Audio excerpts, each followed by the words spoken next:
So welcome everybody to the latest JODA webinar. Today it's our absolute pleasure to have PowerLanguage with us. Richard Talleyrand, Elise and Nadine. Nadine is in Brittany at the moment, so it's getting a bit late there at the moment. But we're going to be looking at the Scottish context, first of all, of 1+2 and how things are happening at the moment in Scotland. We're then going to have a look at the PowerLanguage resources. And then if you want to ask questions, feel free to do so via the chat. And I will do my best hosting and passing the questions on to the presenters. So my understanding is we're going to start with Richard. Is that right? Yeah, that's right. So Joe. if everyone could introduce themselves, that'd be fantastic. And welcome to the latest webinar. Over to you, Richard. Thank you very much, Joe. When Joe calls me Richard, I'm in trouble. It's usually Richard, but that's fine. So my name is Richard. I'm sorry. In Scotland, I'm known as Richard, so that's fine. Okay. I've been in Scotland a long time. I went to school in France, but I've been working in the Scottish education system for the past 20 years. So all my adult life was spent here in Edinburgh, and I am one of the directors for PowerLanguage. So before I explain what we'll be presenting today, I would like maybe my colleagues to introduce themselves. So I'm based in Edinburgh, just to say. Over to you, maybe Nadine. Okay, well, so Nadine, and I'm based in France, in Brittany, and I've been associated with PowerLanguage now for 8 years or 10 years, I can't remember, but it's been an interesting and rewarding journey, following the 1+2 Scottish language development, of which Richard is going to talk in a moment. Yeah, absolutely. And we have Elise as well with us. Hi, can you see me? Yeah. Yes. Okay, good, because I can't see myself. My name is Elise, and I've been working for PowerLanguage from the start, created the company, and I will be talking to you about the planners that I developed for the team. That's brilliant. Thank you both. And of course, you can see a fourth name on that slide, Rosalind Main. She's probably watching us at home. She is on jury duty this week, so she's had a long day at the High Court, I think as a jury, not as, anyway, yeah. So she may be watching us just now. So hello, Ros. PowerLanguage is very much part of a Scottish context for education. So I don't know where everybody's from, if you're all from the UK or further away. We work in the United Kingdom, of course, but we also work all around Europe, all the way to Australia. And sometimes people don't realize that when you talk about the UK education system, that does not exist. There's no such a thing as a UK education system. There's one in England, one in Wales, one in Northern Ireland, one in Scotland. And that was always the case, particularly in Scotland. We never had, the education system was always different from the English one, even when we had the Union of Parliaments and stuff. So in Scotland, about 15 years ago, we had a new curriculum called Curriculum for Excellence. Please check the latest PISA results. Joe, I don't know if you saw that, but a week ago, the new PISA results were published, and Scotland is doing really well. The Curriculum for Excellence is based on skills. It's a skills-based curriculum. That's another webinar. We can talk about that some other time, but it's a very exciting curriculum. And a few years later, in Scotland, the Scottish government decided to launch the 1+2 policy for languages. And from the start, PowerLanguage was involved. So 1+2, what does it mean? You're going to say it means 3. Yes. 1 is L1, the first language, L1. That's the mother tongue. Some of our learners have more than one language, of course, more than one L1. And then +2, also known as L2, language 2, and language 3. Every single learner in Scotland from primary 1, age 5, the first year of primary school, does an additional language, L2. Many schools will do French, but Spanish is also quite high up, very popular, and German, although German as L2 is now, unfortunately, the numbers are going down. But I said +2, so L3, the second additional language, is in P5, which is the 5th year of primary school here in Scotland, out of 7 years. And so most learners do 2 languages in primary school, L2 and L3. L3 can be German, we do a lot of Mandarin as well. Gaelic can be L1 or L2 or L3. So anyway, it's a very exciting policy, which started 8 years ago now. And 8 years ago, working closely with Scottish CILT, which is the national centre here in Scotland for languages, and working with Education Scotland, we ran some of the pilot projects. And from the start, the idea was, could we have a full school approach, full primary school approach, when before that, before 2012, we only did languages for the last 2 years of primary. So we changed that. Let's start from P1 from the start, and the full school, it's a full school approach. Everybody will teach and learn an additional language.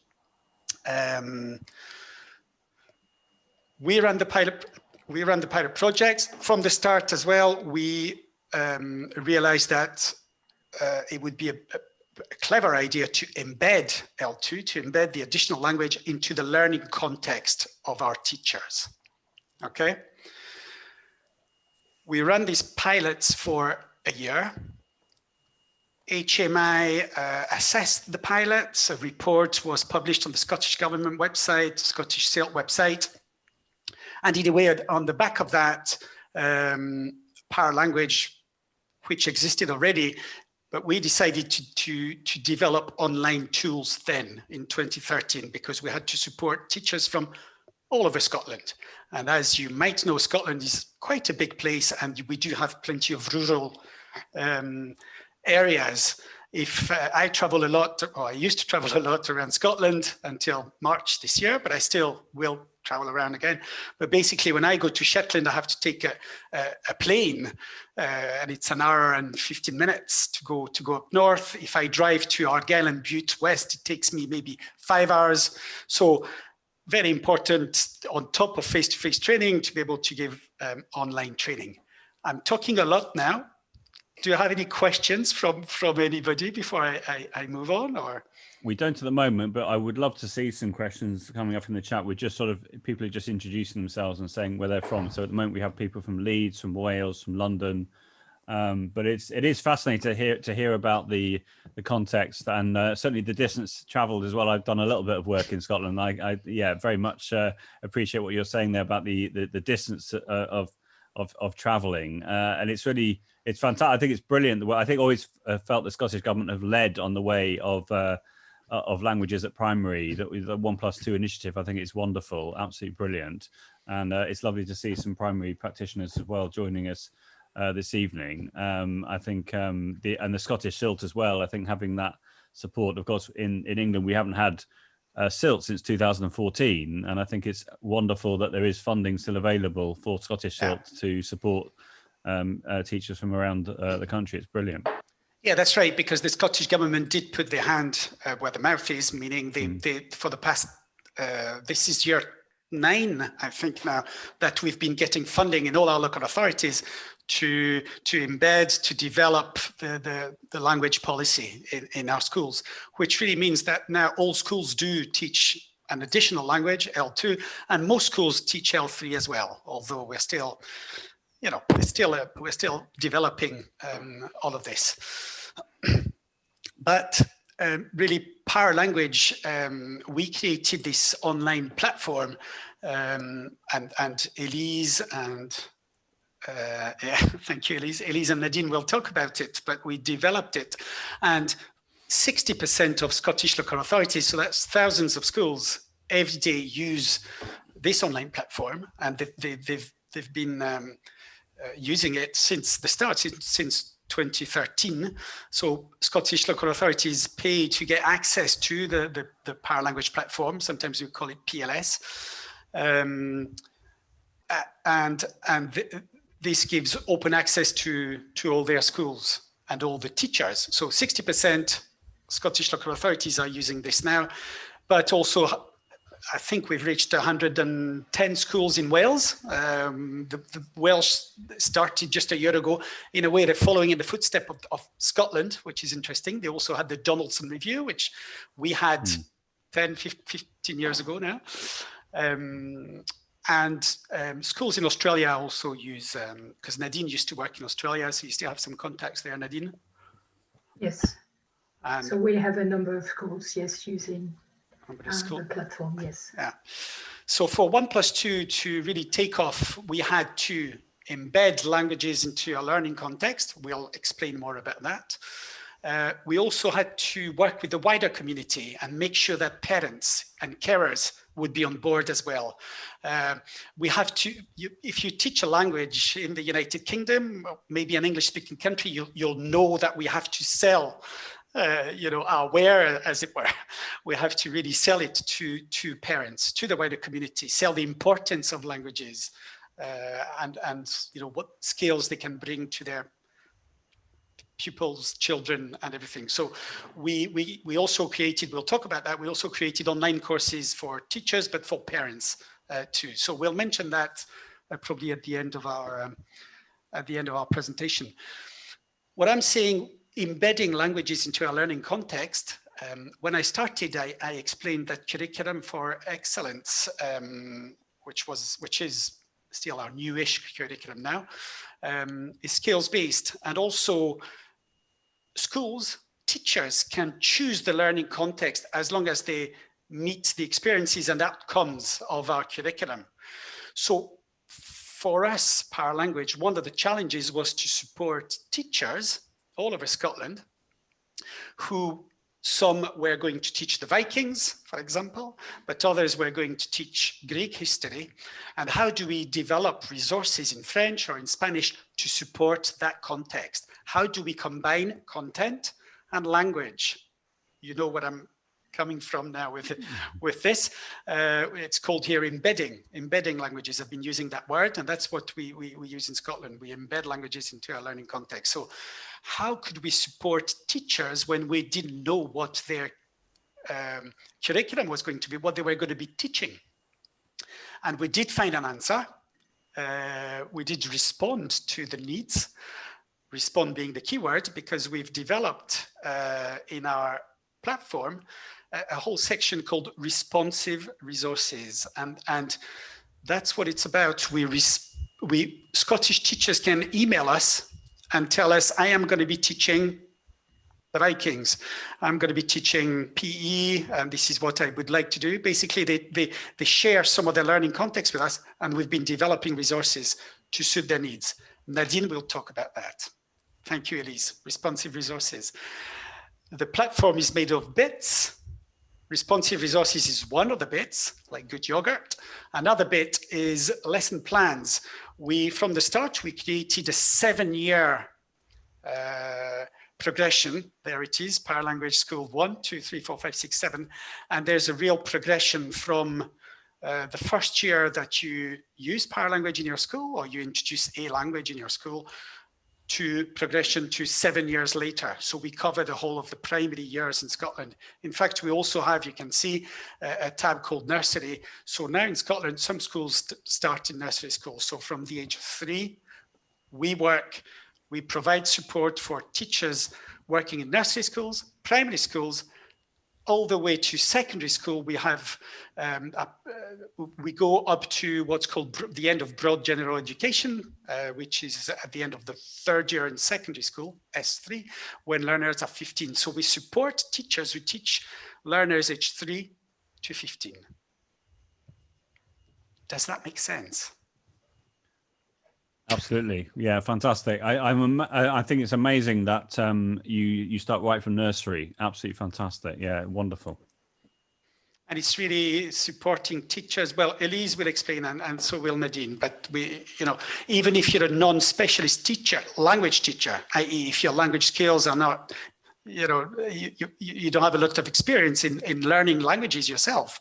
Therefore, your French or your Spanish or your Chinese is not very good. We still provide resources to support these teachers.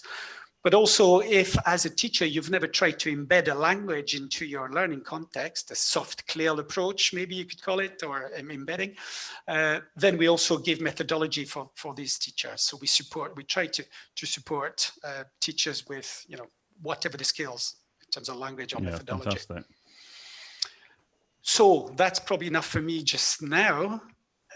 Yes, the new Welsh curriculum is compulsory. I'm seeing from 2022, we're going to be running a webinar with the Welsh government, actually, in a few weeks' time, because the curriculum will be close. Your curriculum in Wales will be close to our one in Scotland, particularly. Anyway. Fantastic. Enough from me. Elise, do you want to talk about one of the bits in the platform, the PLS, PowerLanguage for Schools, for us, please? Yeah, I will. Okay, so I'm going to be sharing my screen again, so I can show you the platform, or the PLS as we call it, PowerLanguage Schools. Okay, and so here we are on the PowerLanguage Schools, logged in, and what I'm going to talk about is the planners section, which is here, which I was showing you earlier. And in the planners section, we've got quite a prescriptive part of the website. So we're providing planners with a progression for teachers to use from PL School 1, which is the first year of primary, all the way to PL School 7, the last year of primary school. So these planners, I will show you an example here. They are organized by year group. So if we're looking at the English year groups, reception all the way to year 6, and then they are organized into blocks or terms, which are about 8 to 10 weeks worth of teaching materials. Okay, if I click on, where am I just now? That PL School 2. Year 1, block 3, for instance. I'll just show you what it looks like. So teachers can come into this section and they find the topic areas for each block, each term of teaching, and they can download the planner, a full planner for that block, which I'm going to show you more of a bit later. And then with each of these planners, we have all the associated resources that go with the planners and the activities that are mentioned in the planners. So if they scroll down the page, we've got lots of resources attached to that page, and in the form of videos, just here, PowerPoints, and also Word documents here, which I'm going to show you a few examples of later. So as Risha said, this section is really aimed at supporting and reassuring teachers in their implementation of languages in the primary school. You can see also that we have developed planners in various languages, not just French, Spanish, German, and a bit of Japanese as well are available.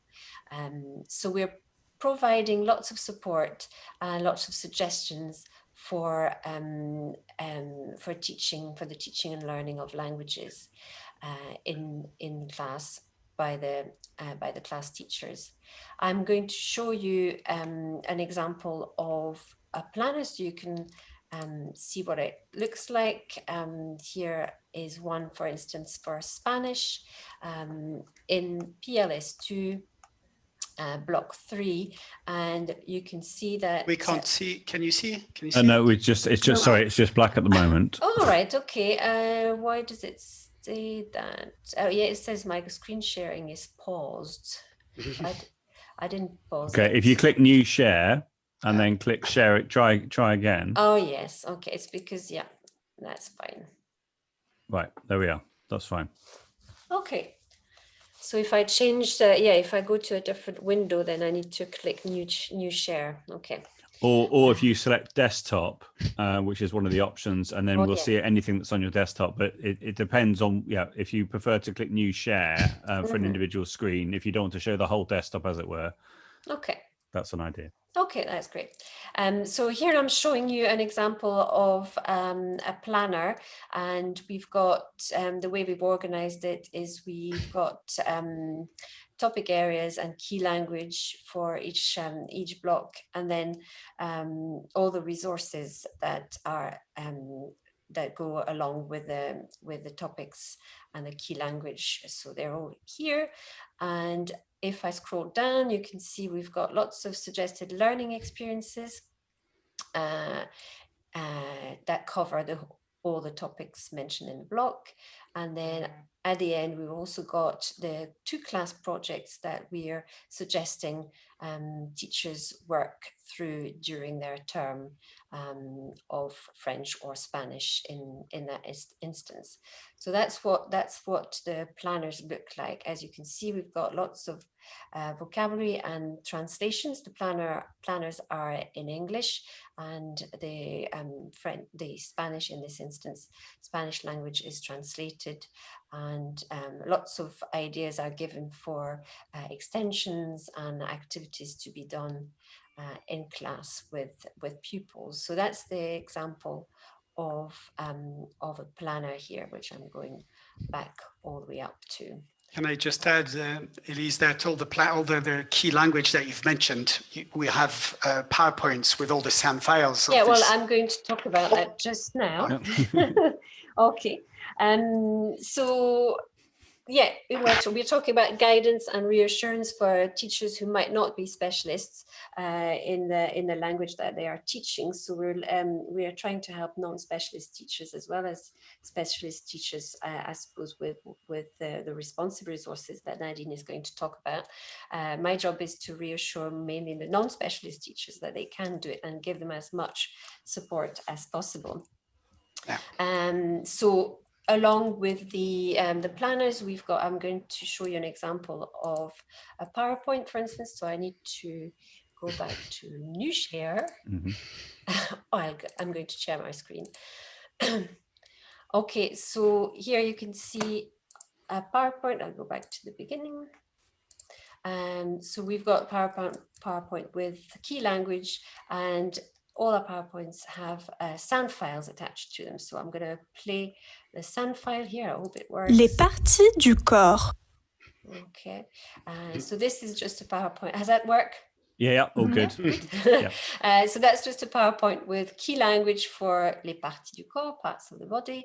And we've got flashcards with just images and sound file. And then later on, we have the same flashcards with the text and the sound files, which should work. La tête. Okay. So that's the PowerPoints that you were talking about, Risha, to support teachers and help them deliver the language. Okay. In addition to the PowerPoints, we also have lots of animations and videos. So I'm going to show you an example. Where am I going to go? Here, for instance, and for instance, that PowerPoint that I was showing you with the parts of the body, we have the same PowerPoint in a video animation. So some teachers will prefer the format of a video, and again, these videos can be watched by the pupils on their own as well. So this is the same PowerPoint that I've just shown you, but in a video format. Okay, so should I play that or not? I think it's up to you. Oh, okay. I just would like to say that, we're introducing the vocab there, but it's really to be used in the context. And for example, chez le docteur was one. So exactly. So this is just key vocab, but all all the planners, and what we're trying to do with the planners is put the vocabulary in context and give pupils, relevant and meaningful context to learn the language. So this particular, as you said, PowerPoint on parts of the body is part of a role play at the doctors, where they have to just pretend that their head hurts or their leg hurts, and then they have to ask the doctor to have a look at it. And so this is part of the suggested activities for the teachers. We also have lots of songs, again, really useful for the primary classroom. This one is one that's quite a famous French video. Oh, that's just the words to the video. Sorry about that. Where is it here? And also you have your recap des routines just underneath. That's quite a nice document too. Mm-hmm. So this is a video that we've just embedded on the website from YouTube, and it's called Mon Âne, My Donkey, and it's about a donkey that is very, very sore. All his different parts of his body are hurting, and so it's quite a funny one and a traditional one. So we're trying to also bring in some cultural elements and bring in some traditional songs in the mix as well here. So that's the video, and that's the resources. I forgot to say that we have introduced a progression, obviously, from PL School 1 to PL School 7. So a carefully planned progression, but what we're trying to do is adopt a spiral approach to the progression. We're not going to, learn about colors and then forget all about colors for the rest of the years that we're in primary. So we're constantly, consolidating and reinforcing different topics and reintroducing them in different contexts throughout the PL school years. That's quite important. We're really following the cognitive development of the learners. So what they can do in P1 is different from what at a cognitive level, what they can do in P5 or, 5 years later, age 10 or year 5 or whatever, so that's important. That's an important point. So just on that point, can I just clarify what the expectation would be, say, per week of input? Would it be, say, one lesson a week of, say, 30 minutes or 40 minutes, or can teachers sort of pick and choose and put together their own lessons with their own progression? So as I showed you, the planners are called suggested planners, and the idea, I'll just go to stop sharing just now because I can't see myself. The idea is that teachers are free to pick and mix, and anything that they can do, that they're able to do within the time frame that they are allocated. Ideally a little bit of language every day, so maybe half an hour every day, but not all teachers can do that, and they are free to organize themselves and to go as much in depth as they want in the planner. So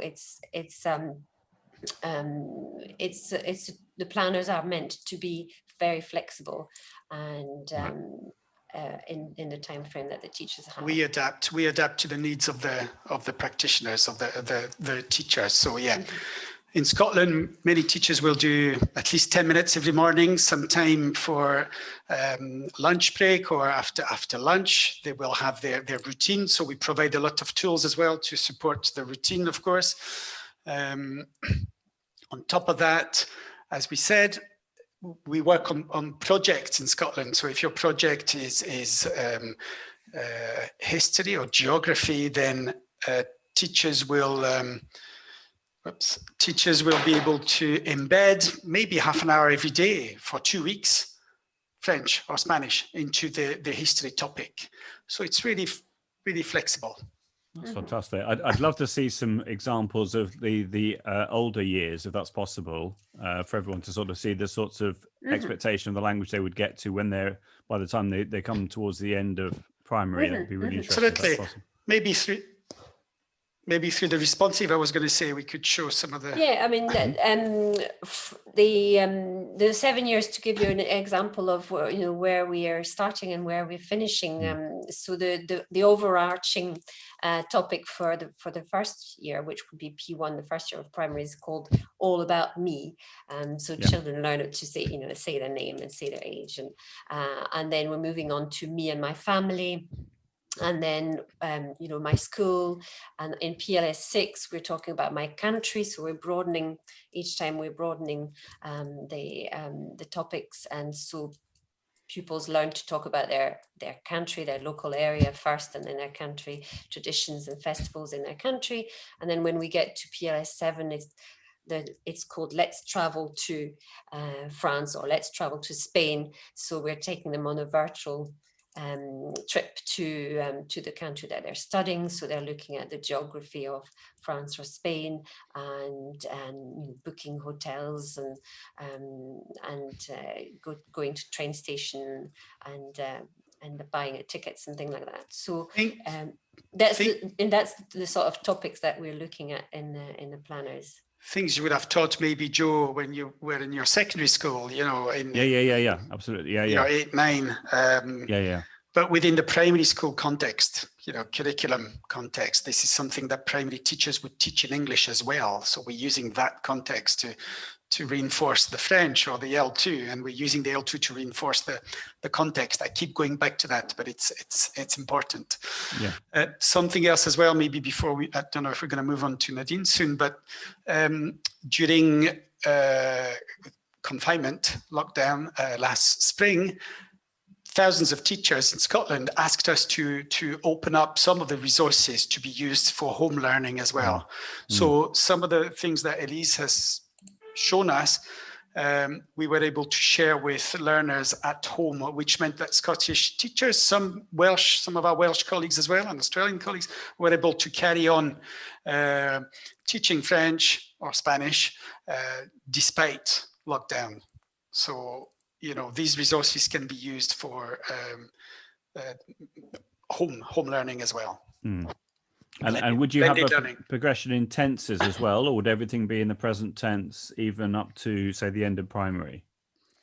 No, so we've started introducing, actually it's in the present tense until the last two years of primary, and then we introduce some phrases in the past tense. And then also the future tense, but the simple future, je vais, je vais manger. So we're trying to introduce tenses and different modes as well. The conditional obviously is introduced as well for asking for things.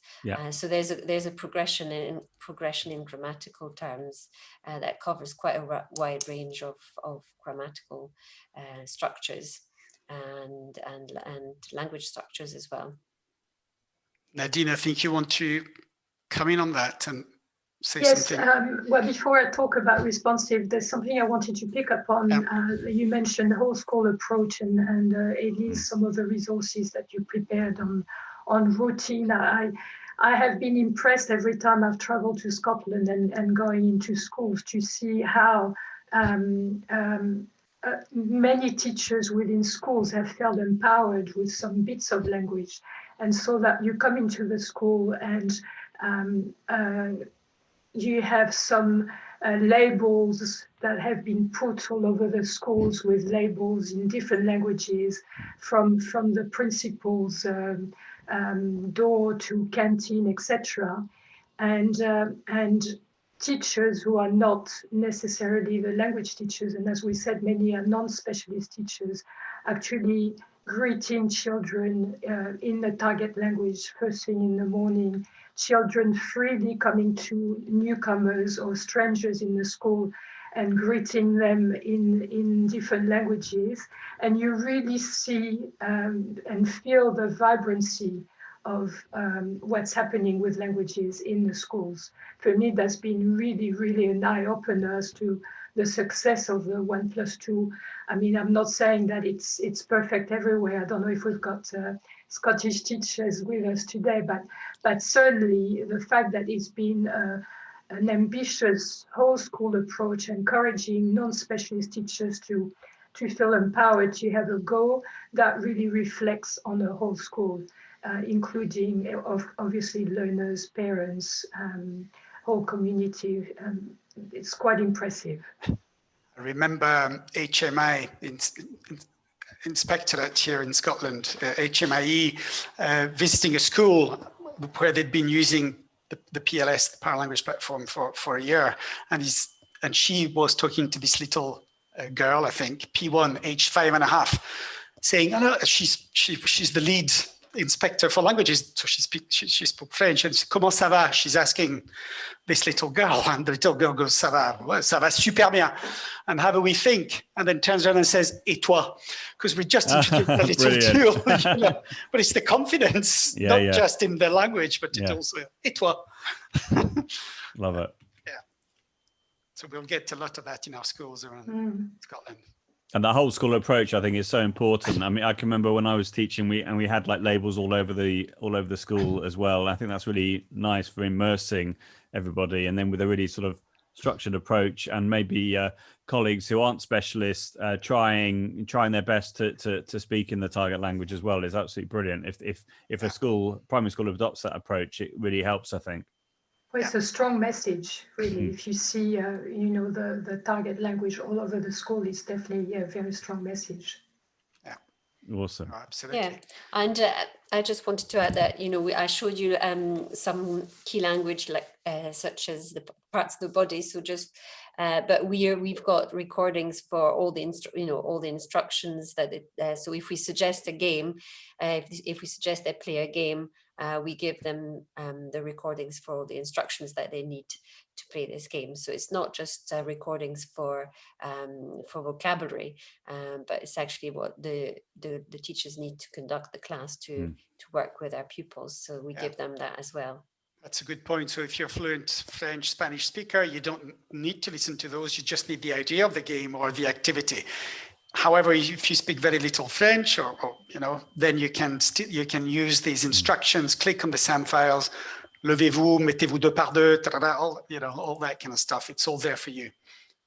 So the starting point really was, what do we do because it's a full school approach?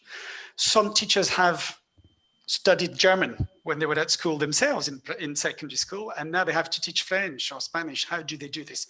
So everything behind PowerLanguage, particularly the planners, but even the responsive, has been designed for all levels, all skills, you know, from the teachers themselves. That's fantastic. We have Sinead Harold in the chat. She just joined us, saying how she's using the resources, how she loves the sound files and the resources. That's brilliant from Wales. Awesome to see. Sinead, thank you for joining us. That's great.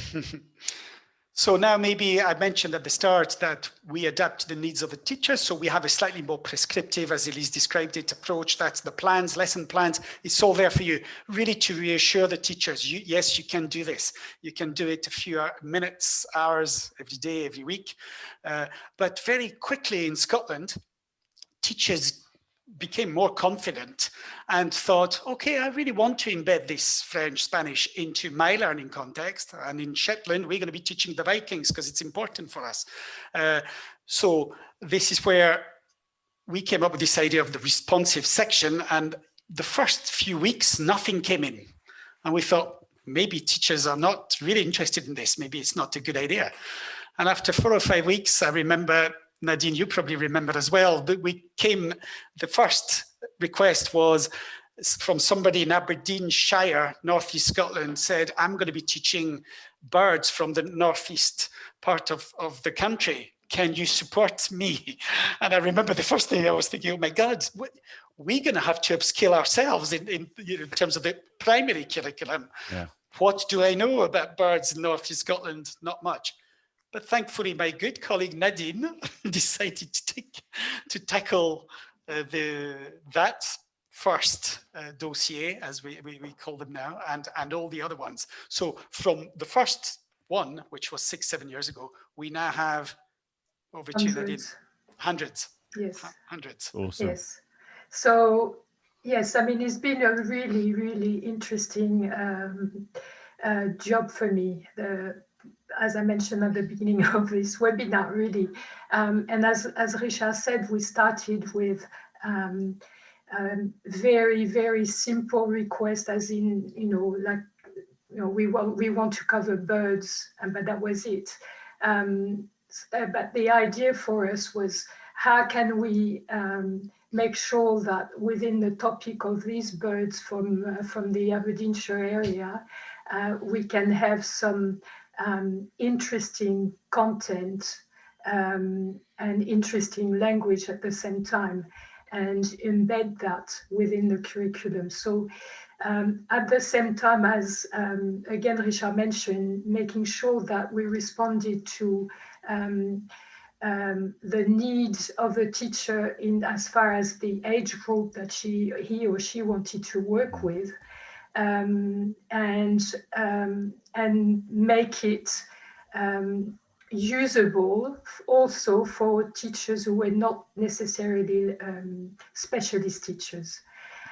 So gradually we started having dozens of very ambitious requests, going from, Richard mentioned Vikings, but animal classifications, or Jules Verne, or Queen Victoria, or plants, birds in trees in Scotland, geometry, science experiments, you name it. So I had to really upskill myself, so I can call myself a living encyclopedia on many topics and on many things. But that has been extremely enriching and motivating, both for myself and hopefully for the teachers and learners.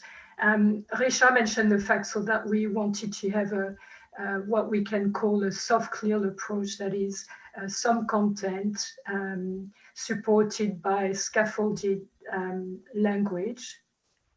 We had to be careful that we could, that we had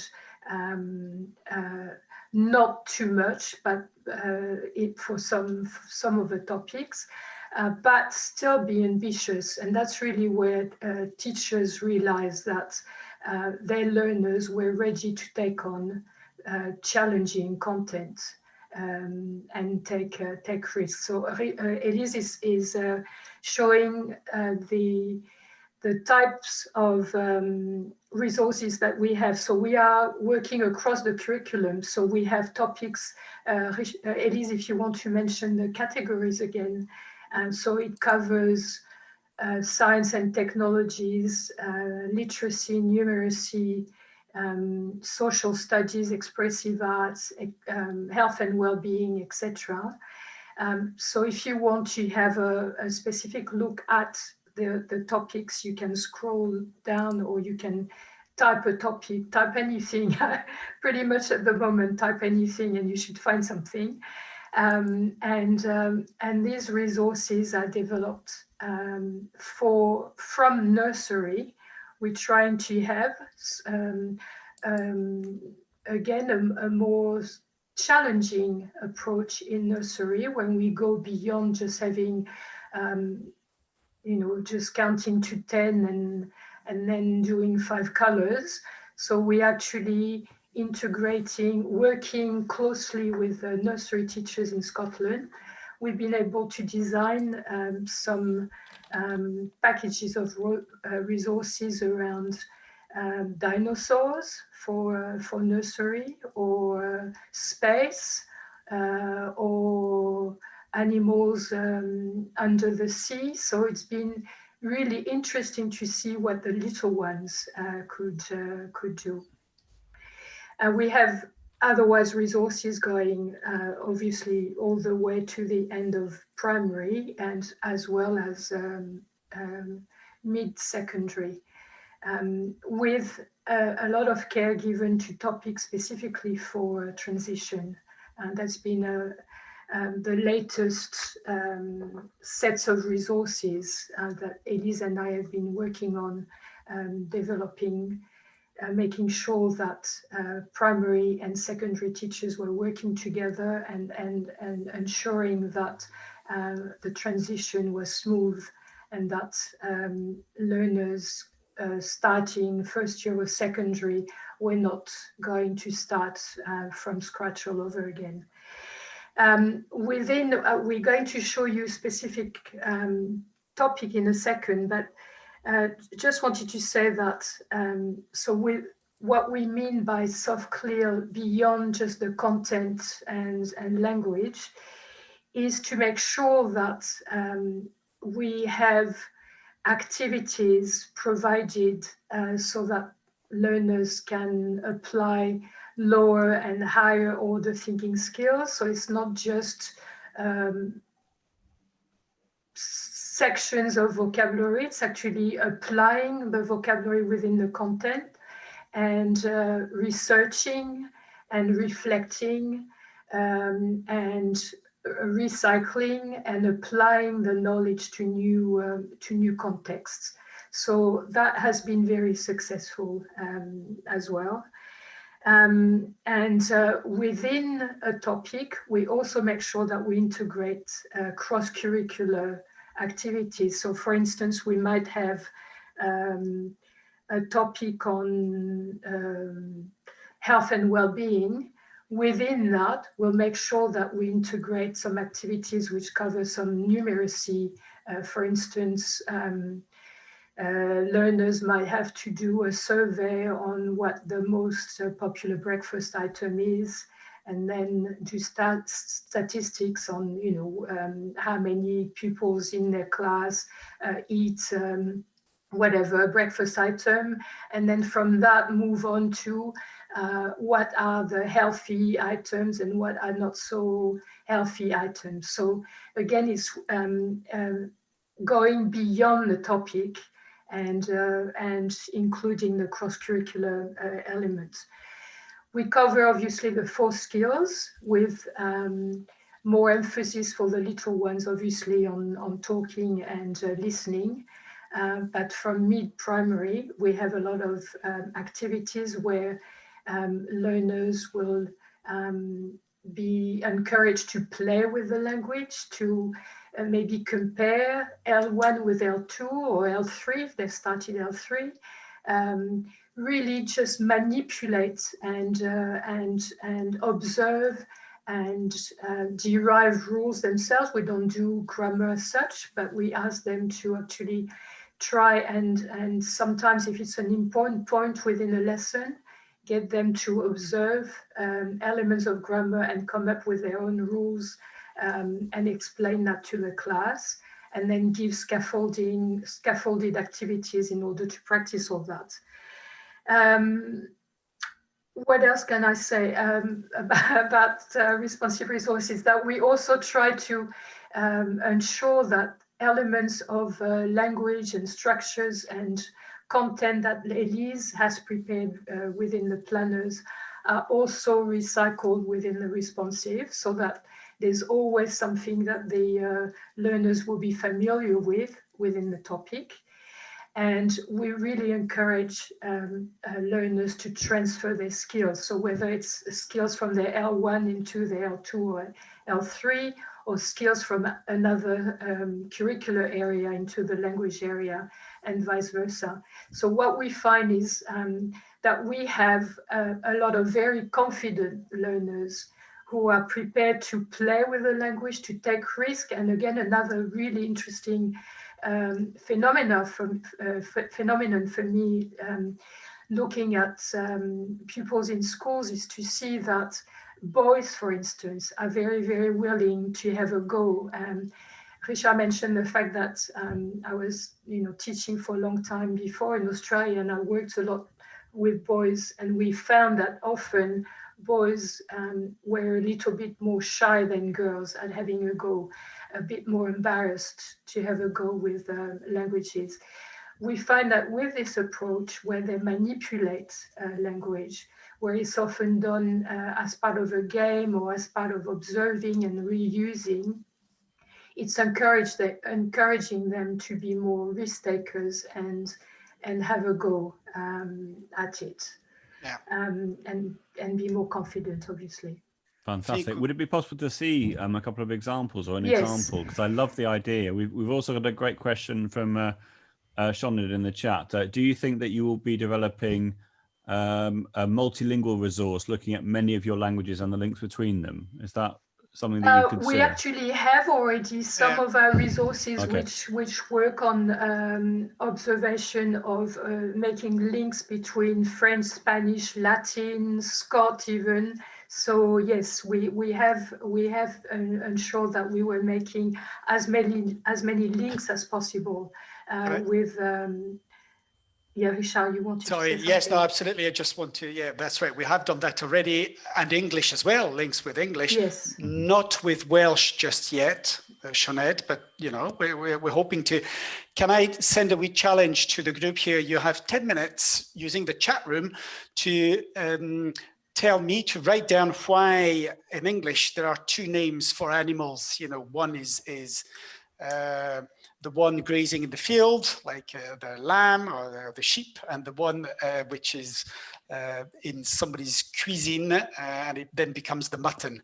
Could you use your chat room? Nadine's we're going to show now, we're going to see some resources because we need to see them, but use the chat, please tell us. That's one of the links that we make, one of the many links.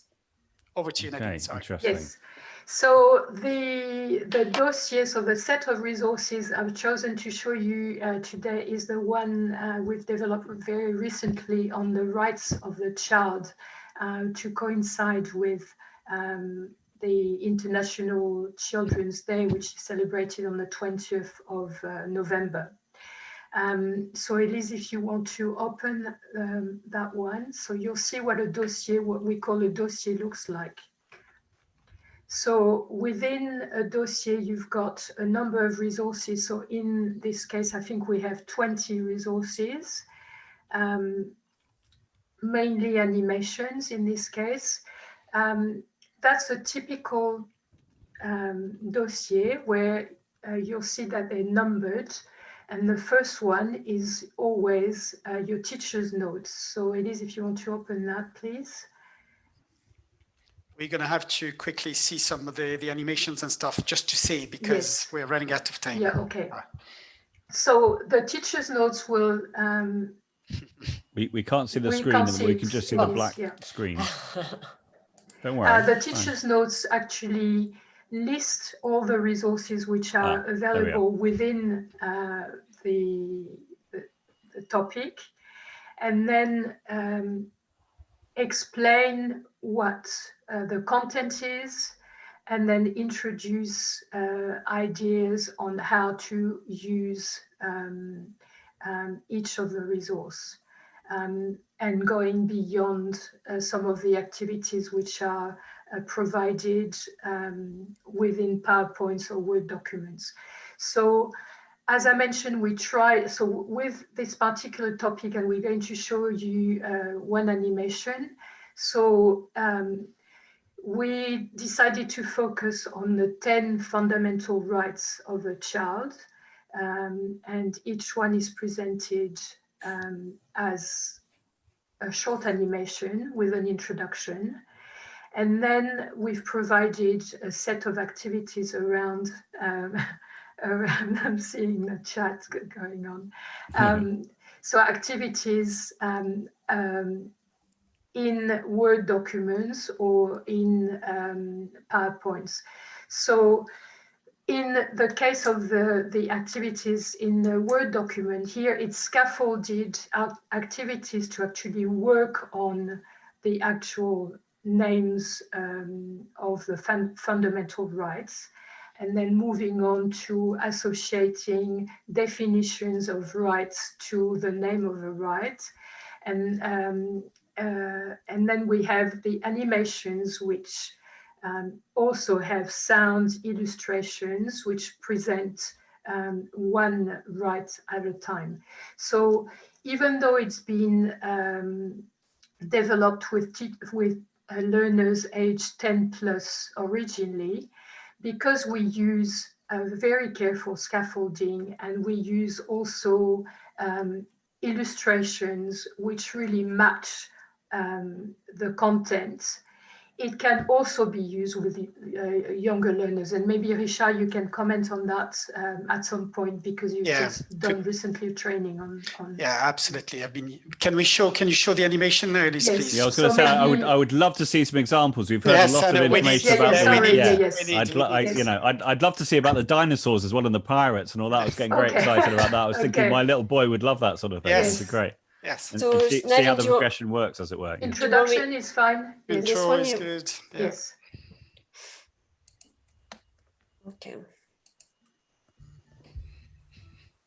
Fantastic. Les droits de l'enfant.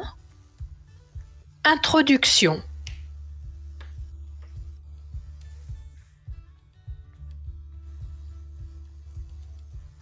La Convention internationale des droits de l'enfant est un traité international.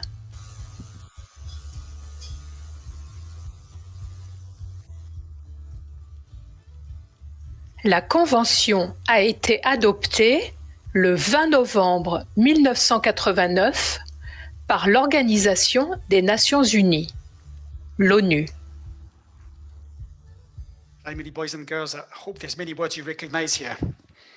La Convention est maintenant ratifiée par 196 pays dans le monde. Tous les pays signataires, à l'exception des États-Unis. Continue. No, it's fine, Elise. Okay. So yes, Joe, I heard you mention cognate. So we are extremely careful in our choice of vocabulary, and that's trying to demonstrate the point when I said that sometimes it can be, especially if your learners are used to and encouraged to manipulate language, that they can go beyond what you think they can do. In this instance, they'll be able to recognize many of the words through English or another language. Richard, you might want to comment further on. Yeah. I'm going to talk, but can we also see a scribe? I think people will like to see a little animation. Yeah. So within that, within this dossier, we've introduced also songs. So we try, and that's typical of what we do within the dossier. So try to have arts and crafts, songs, other activities, and the cross-curricular in this case was to introduce family and French-speaking countries or regions. And health and well-being, how to go beyond the I am good, I am so, you know, we need more than that after 5 years of French and COVID times. How are you feeling? Well, lonely. And what do you do when you feel lonely, Joe? Well, I go out and go for a swim on the Isle of Wight. So that's what can we have a look, Elise, at this one?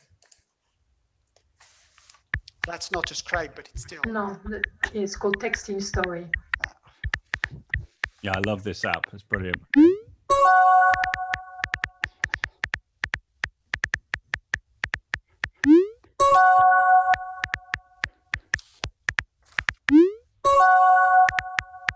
You can switch the sound off as well if you want.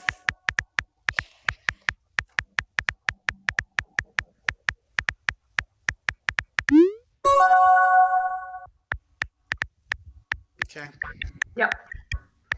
So really with that, it's to show that within a topic which can seem very heavy, such as the rights of the child, within that, we can recycle some previous knowledge, just simply talking about yourself, introducing yourself, but in the context of a French-speaking country.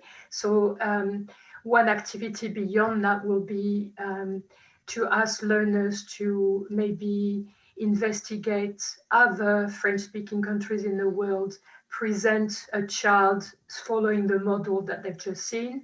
Richard mentioned the fact that we've integrated health and well-being within that. So it's how do you feel? It can be also, if you've got older learners, to investigate what rights issues children might have in some of these areas and present that to the class, research it and present it, not shying away from translanguaging. What I mean by that is researching in English and then presenting bits in the target language, bits in French. But really that is still going to promote wanting to research and use the target language. Okay, That's fantastic. Any questions, anyone? Maybe, Elise, you might want to start thinking about a little scribe. It'd be nice to show one of these animations. I don't know if you have an idea of... Nadine, which one should but I will share? Elise, I will carry on though just now.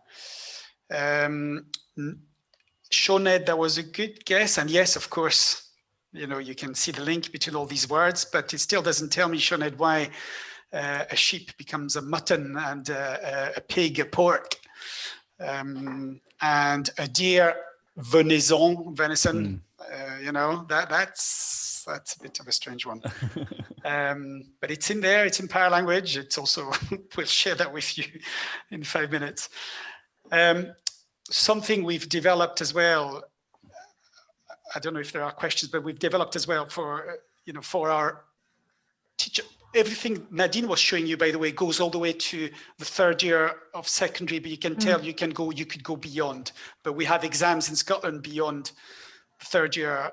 So some teachers still use them in 4th and 5th and 6th year, but really the resources have been designed for the first 3 years of secondary school as well as primary school.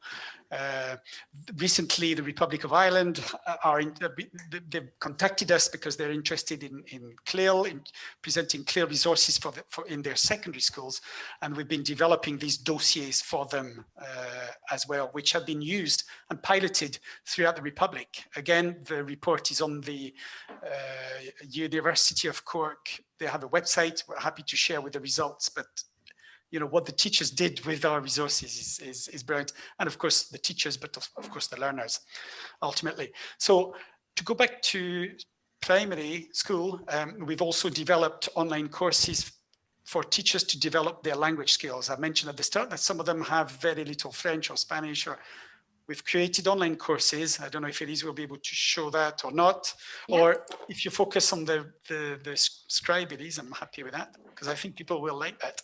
And do you want me to share the screen though to show the PowerLanguage courses website? Yeah, go for the PowerLanguage courses website, but I want you to be able to show. Can Nadine think of a scribe? Katrina. Yes, I was thinking about Katrina MacDonald as well. Okay, I'll try to find it. Okay, so don't share your screen. I'll just explain. So we have an online course for teachers to really brush up on their French, or develop their French or Spanish or German. But also, I mentioned the wider community. We've developed an online course for families, and this might be of interest to you, wherever you are, trying to get the wider community on board. Very important. Now, that course that we wrote, which is French for families and Spanish for families, have been incredibly successful. During confinement in March, April, and May, we opened it. We made it freely available to the world, and we had thousands of hits, Joe, every week. Amazing. Brilliant.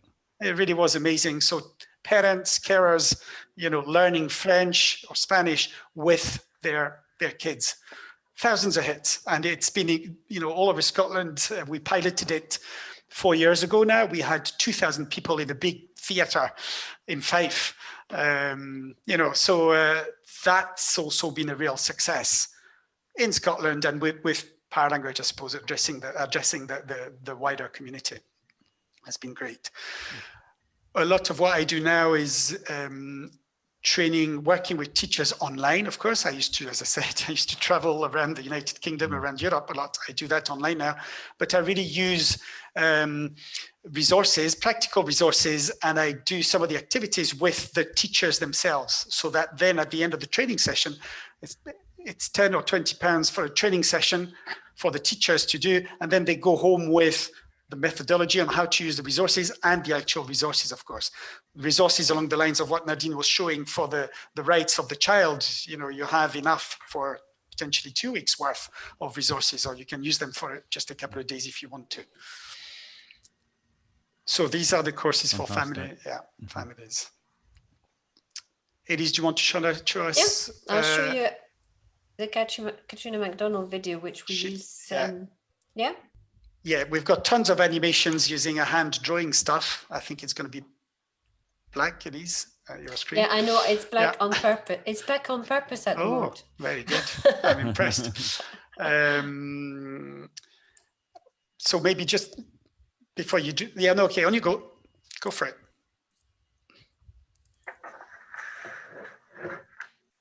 We're just seeing the website at the moment. Is that what we're supposed to be seeing? No. Bonjour. Bonjour. All right. Sinead. Well done. Right, right, I'm going to start this again, hopefully. No,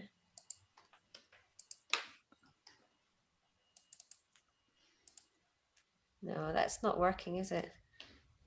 It's okay. Is it working? No. We're just seeing your file structure at the moment. It's a nice structure. I mean, it's very good. Lovely. So Elise, you look for this. Something else that we did, Nadine mentioned transferring skills from one language to another. Nadine and I both taught Chinese, Mandarin, when we don't speak much Mandarin, in a very rural school. Yeah, we're on, Elise. Wait 2 seconds now. Okay. In a very rural school in Scotland. And both of us started to teach Mandarin to these 10-year-old pupils in French without realizing it. So we were teaching Scottish children in a very rural part of Scotland, Chinese in French. And the way they just ran with it was one of the best teaching experiences of my life, I would say. Really amazing. Okay, so do you want me to show this yes, animation, please. And then do you want to show the... We'll have loads of those. Yeah, no, that's it. To show the Mandarin... Yeah, just get a flavour. That'd be lovely if that's possible. Just a flavour. Okay. Bonjour, je m'appelle... Okay. It's fine. Bonjour, je m'appelle Katrina MacDonald et j'ai 11 ans. J'habite à Édimbourg, en Écosse. Je suis écossaise. Mon anniversaire, c'est le 22 janvier. J'aime le sport. Je fais du tennis et je fais du ski. Je n'aime pas le foot. Je n'aime pas la danse classique, mais j'aime la danse moderne. J'aime la musique aussi. Mes meilleures copines s'appellent Emma et Louise. Je suis assez grande.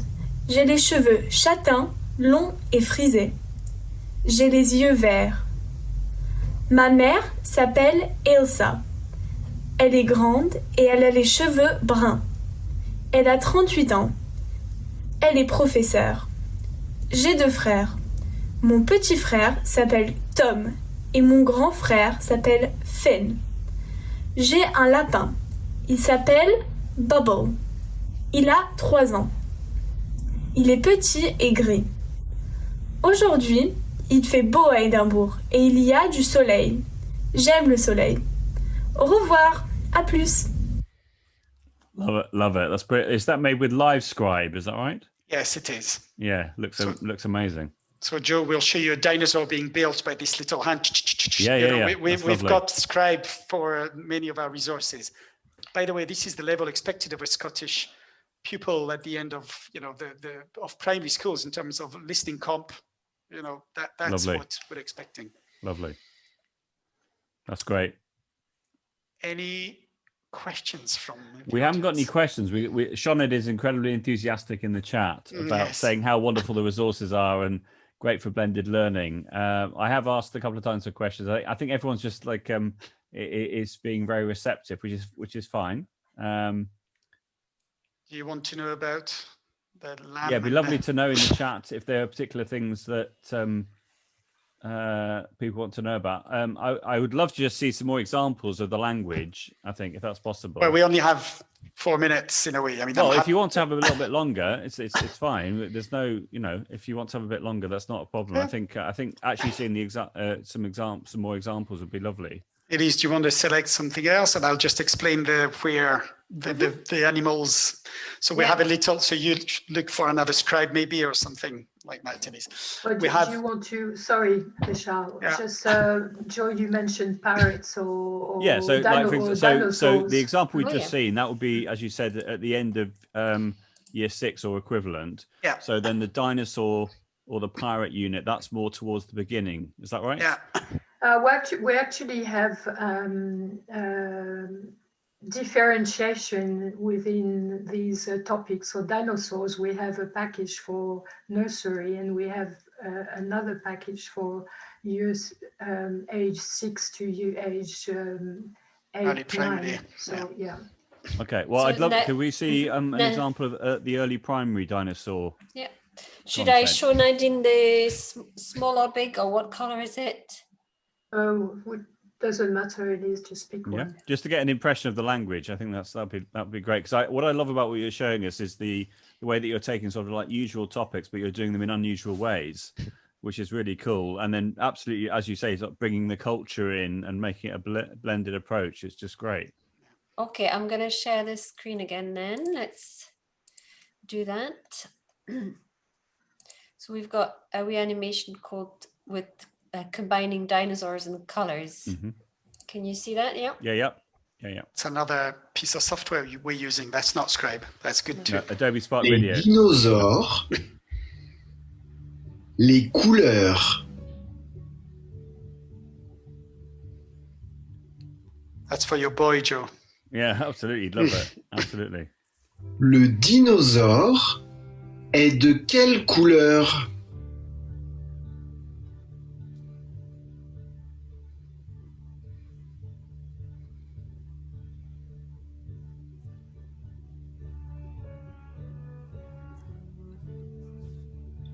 Il est orange. Yeah, this one is just one to revise colors. It's a straightforward one for, I think this one was more nursery to first year of primary. Yeah. But... Well, that's great. That just gives it gives a better understanding, I think, of how you're hanging the language and the progression. I think that's great. Thank you. Yeah. I have a lovely one on space as well, which I really love. A lovely story of this little girl who goes to space and travels in a rocket. But anyway, probably.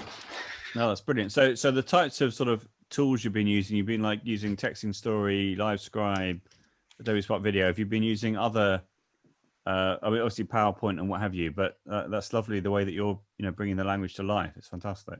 Yeah, we're using Spark. Spark. So we try to use apps which are free. Well, even though we might have the paying versions, but they exist as free versions so that teachers can also access them in the classroom. So we have Yakit Kids, Chatterpix, Picolage, Spark, Scribe. So Texting Story we mentioned. We also have resources filmed in France or Spain, some of the real life action stuff as well. Mm-hmm. Yeah. So authentic documents. Yeah. Fantastic. Lovely. Yeah, I can see Sinead's a big fan. So our teachers rated this as great value for money, so much opportunity to exploit languages across the school, and as said previously, catered from the less confident to the very competent, inspired continuity, also opportunity for progression and deeper learning leading to curious and confident linguists and culture. Wow, there we are. That's a quote for you. That's brilliant. That's good. Fantastic. Take a photo of that. Yeah, definitely. That's kind, Sinead. Thank you. But it's true that I think 100 schools, more than 100 schools in Wales are now using the PLS as well, our resources. Lovely. No, that's brilliant. Fantastic. So I wasn't sure if there was anything else you wanted to show at this point, but I think that's been a really nice overview of the resources and the how you put everything, and then in the context of the Scottish system, but the fact that you're now opening up to schools in Wales, in Australia, in Republic of Ireland, it's just brilliant. Yeah, no, absolutely. We have some schools in England as well. That's just starting now. We have some freebies on the PLS, so go and explore the platform. Yeah, I'll show do you want to share them? Yeah, I'll share the last the PowerPoint where we've got all our details. So I'll share the screen again. So you can all go in and have a look at our websites and our social media. Is that working now? Yeah. Yeah. So if you need to contact us, info@powerlanguage.net, and these are our various websites which we've shown you today, PowerLanguage Net, School and Courses. Brilliant. So feel free to explore. Yeah, we've got a blog post coming out every month at the moment with a free resource and ideas for activities to use that resource. We've got various bits and pieces on all the websites that you can explore, some freebies as well, as Risha said, methodology, how-to videos. We haven't had the time to show them all, but it's all there. And if That's you send amazing. an email, somebody sends an email with explanation about the animals, the Normans and the whole thing, we'll share the little scribe that we've done linked to that with that winner, the happy winner. Get in touch with us. Lovely, thank you. We've had a lovely comment from Antonio as well, saying thanks a lot for sharing. It's great to see what is going on in other parts of the UK. Yeah, I couldn't agree more with that statement. That's amazing. Wow. So thank you so much. That's been really, really interesting, and I'm sure particularly those people from England who maybe haven't heard of or seen as much detail about PowerLanguage before, you've had a really nice insight into PowerLanguage and the progression and the fact it starts right from nursery is absolutely brilliant. It's fantastic. I love the quiz at the end as well. Yeah, again, Kerry is saying very interesting. That's brilliant. So thank you so much, everybody. Thank you to Richard, Elise, and Nadine for your time. Thank you. And sharing your resources with us. It's been brilliant. Thank you, Joe, for having us, thank and thank you everybody for being around. Thanks for joining us. Yeah. That time of the night after a long day. No worries. Cheers, Brilliant. everyone. Thank you. I was going to say I'll stop recording, but obviously you're recording this now, so that's brilliant. And I will post the video on my YouTube channel probably tomorrow morning. So I don't know about anyone else, but I'm heading straight to my bed at the moment. But no, it's been really interesting. Thank you so much for the opportunity of sharing. Yeah, it's no problem. It's my pleasure. Thank you, everybody. Bye. Thank you, Joe. You're welcome. Cheers Bye, now. everyone. Thank you.